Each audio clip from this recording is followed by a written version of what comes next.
যার নাম বেলাল চাকলাদার। সে হচ্ছে মতিঝিল থানার ওয়ার্ড আওয়ামী লীগের ওয়ার্ড যুবলীগের সে কিন্তু সভাপতি। আবার তার বাড়ি শফিপুর এলাকায় টাঙ্গাইলে। তো ওইখানেও মনে হয় 2বার স্থানীয়ভাবে মেম্বার নির্বাচিত হয়েছিল।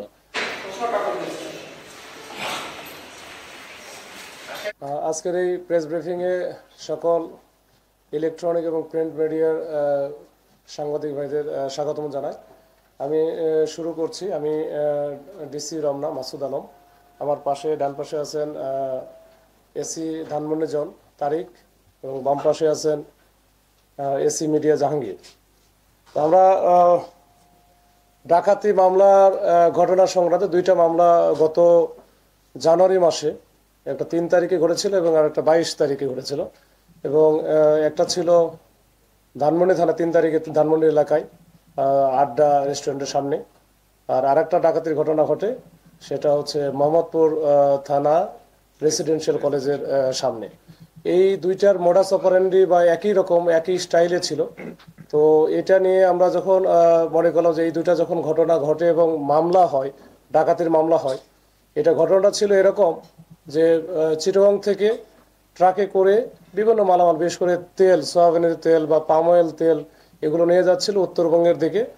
ঢাকা শহরে ঢোকার পরে তারা যথারীতি যখন যাচ্ছিল, এই প্রথমে ধানমন্ডি থানার এই যে আড্ডা যে রেস্টুরেন্ট আছে ওর সামনে এসে পৌঁছলেই কিন্তু 2টা মাইক্রো, সাদা মাইক্রো আর কি, এরা এসে ওই যে ডিবি পরিচয় দিয়ে প্রথমে থামায়া তারপরে এরা ওই নিয়ন্ত্রণ নিয়ে নেয় ট্রাককে তখন উল্টা দিকে ঘুরে আবার তারা এই চলে যায় বিভিন্ন দিকে। বিশেষ করে প্রথমটা চলে যায় মুন্সিগঞ্জের দিকে। পরের যেটা ঘটনা ঘটেছিল ওই একই কায়দায় এই ট্রাকের ড্রাইভার সহ হেল্পার সহ এরা নিয়ে যায় 300 ফিটের ওখানে, ওদেরকে চেতনানাশক যে ঔষধ খাওয়ায় জোরপূর্বক ওই অস্ত্রের মুখে, বিশেষ করে চাকু এবং ছুরির মুখে ওদেরকে ফেলায় দিয়ে এরা ট্রাক নিয়ে চলে যায়। তো পরবর্তীতে আমরা মামলা হওয়ার পরে এই ট্রাক 2টা উদ্ধার করা হয় পরিত্যক্ত অবস্থায়। এটা 2টাই পরিত্যক্ত অবস্থায় উদ্ধার করা হয় মোটামুটি মাওয়াঘাট বা মুন্সিগঞ্জের ওই এলাকায়। তখনই আমাদের ধারণা হয় যে এটা কোনো যে চক্রটা কাজ করতেছে চক্র নিশ্চয়ই ওই দিকে বা ওই এলাকায় মুন্সিগঞ্জ বা ওই এলাকায় হয়তো মালামালগুলো ডেলিভারি করেছে। তো ওইটা সূত্র ধরে আমরা কিন্তু কাজ করি। আমরা তথ্য প্রযুক্তি এবং স্থানীয় যে গোপন সংবাদ, এই 2টার ভিত্তিতে মূলত কাজ করা শুরু করা হয়। শুরু করে একটা পর্যায়ে আমরা গুরুত্বপূর্ণ তথ্য আমরা গ্রহণ করতে পারি, যে সাথে কারা কারা ছিল শনাক্ত করি আর কি। শনাক্ত করার পরে আমরা প্রথমে 4 জনকে ধরি আরো কয়েকদিন আগে। তো 4 জনের কাছ থেকে আমরা মূল যারা এর সাথে আরো যারা ছিল তাদেরকে আমরা খুঁজতেছিলাম। মেইন যারা ছিল, বিশেষ করে এখানে জাকির নামে একজন আছে, ওর নামে প্রায় 20-এর অধিক মামলা আছে এবং সে এটা টিম লিডার, জাকির হাসান ওরফে তৌহিদ।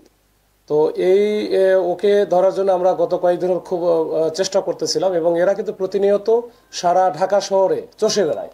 এদের নিজস্ব মাইক্রো আছে, এটাতে করে এই একই স্টাইলে একই কায়দায় বিভিন্নভাবে এরা ডাকাতি করে, ছিনতাই করে। এরা ছিনতাইয়ের একটা বড় চক্র। পরবর্তীতে যখন আমরা তৌহিদ বা জাকিরকে ধরতে পারি, তখন এই জাকিরের সূত্র ধরে আমরা এদের টিমের অন্যান্য যারা সদস্য সবাইকে এক এক করে আমরা এই গত 2 দিনে আমরা ধরেছি। এবং ধরার পরে তাদের দেওয়া তথ্য মতে আমরা কিন্তু ওই যে মুন্সিগঞ্জে ওইখানে একটা বিস্কিট ফ্যাক্টরি আছে, যে বিস্কিট ফ্যাক্টরিতে এরা এই মালামালগুলো, বিশেষ সয়াবিন তেল, পাম অয়েল তেল, এগুলো গিয়ে ওদেরকে দিয়ে আসে। দিয়ে টাকা দেখলো যে মালামালের দাম হচ্ছে 30 লাখ টাকা, কিন্তু তারা পাচ্ছে 8 লাখ বা 10 লাখ টাকা নিয়ে আসছে। তো এতে ডাকাত যা যে পরিমাণে ইনকাম করে তার চেয়ে বেশি ইনকাম করে যাকে টাকাটা মাল দিচ্ছে রিসিভার, যে সে কিন্তু এটা বেশি গেইনার হচ্ছে। তো যাই হোক, ওইটা আমরা পরে এই সূত্র ধরে আমরা ওখান থেকে বেশ কিছু ওই যে তেলগুলো যেটা ডাকাতি হয়েছে, এই সয়াবিন তেল, ওখানে 10 ড্রাম ভর্তি যেটা সয়াবিন ছিল, এটা আমরা ওখান থেকে উদ্ধার করি প্রায় 1900 লিটারের মতো, কেজি এর মতো। তো ওই অন্যান্য যে জিনিসগুলো ছিল এগুলো উদ্ধার করি। পাশাপাশি যে মাইক্রোবাসে করে তারা এই ডাকাতি কাজগুলো করতো, এই মাইক্রোবাসটা আমরা উদ্ধার করার সময়, যদিও মাইক্রোবাসটা আমাদের টিমের যে মাইক্রো ছিল ওটাকে বেশ কয়েকবার ধাক্কা মেরে মানে ওরা পালানোর চেষ্টা করেছিল, এবং অনেক দূর পর্যন্ত একেবারে যাত্রাবাড়ি থেকে শুরু করে পরে আমরা মহাখালী গিয়ে তাদের ধরতে পারছি। এরকম একটা অবস্থা ছিল। তো এর মধ্যে একজন ডাকাত ছিল যার নাম বেলাল চাকলাদার। সে হচ্ছে মতিঝিল থানার ওয়ার্ড আওয়ামী লীগের ওয়ার্ড যুবলীগের সে কিন্তু সভাপতি। আবার তার বাড়ি শফিপুর এলাকায় টাঙ্গাইলে। তো ওইখানেও মনে হয় 2বার স্থানীয়ভাবে মেম্বার নির্বাচিত হয়েছিল।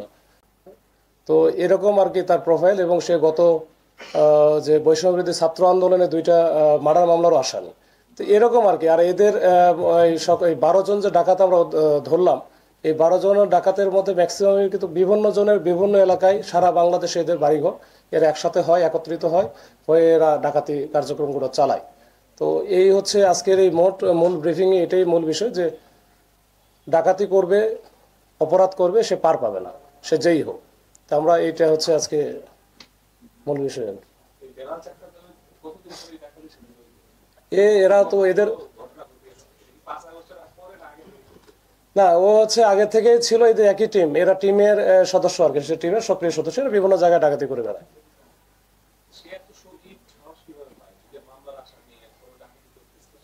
যারা ডাকাত, তো এরা তো পেশাদার ডাকাত, এরা পেশাদার ডাকাত। এরা সাহস টাহসের কিছু না, পেশাদার ডাকাত। তো ডাকাতি আছে। আর এদিকে হয়তো বা সবাই জানে না তার বিরুদ্ধে আসলে ডাকাতির মামলা নাই, তখন মামলাটা খায় না। হয়তো গত টার্মে হয়তো ওইভাবে আসে নাই, বা কেউ সাহস করে নাই মামলা করার জন্য, এরকম হতে পারে।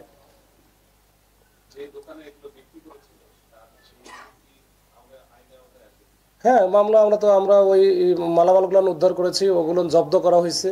এবং যে রিসিভ করেছিল, যে 30 লাখ টাকার মালামাল 15 লাখ 8 লাখ টাকায় নিচ্ছে, তো সে তো অপরাধী।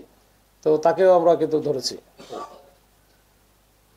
আমার একটা প্রশ্ন, কারণ রাজনীতিবিদরা কেন ডাকাতির সঙ্গে জড়িত? আইন শৃঙ্খলা বাহিনীর একজন কর্মকর্তা হয়ে আপনার অভিজ্ঞতা কি বলে? রাজনীতির সাথে এটা সম্পর্ক নাই, কিন্তু এটা সে তো তার তো পেশা, এটা থাকতে পারে, এটা তো আর আমার জানা নাই। তো সে হচ্ছে এই ডাকাতির সাথে জড়িত। এখন এর জন্য তো আর রাজনীতি বা অন্য কোনো কিছু দোষ নাই। একজন রাজনীতি করতেই পারে। এখন কেউ লোকজন না জানলে কি করবে?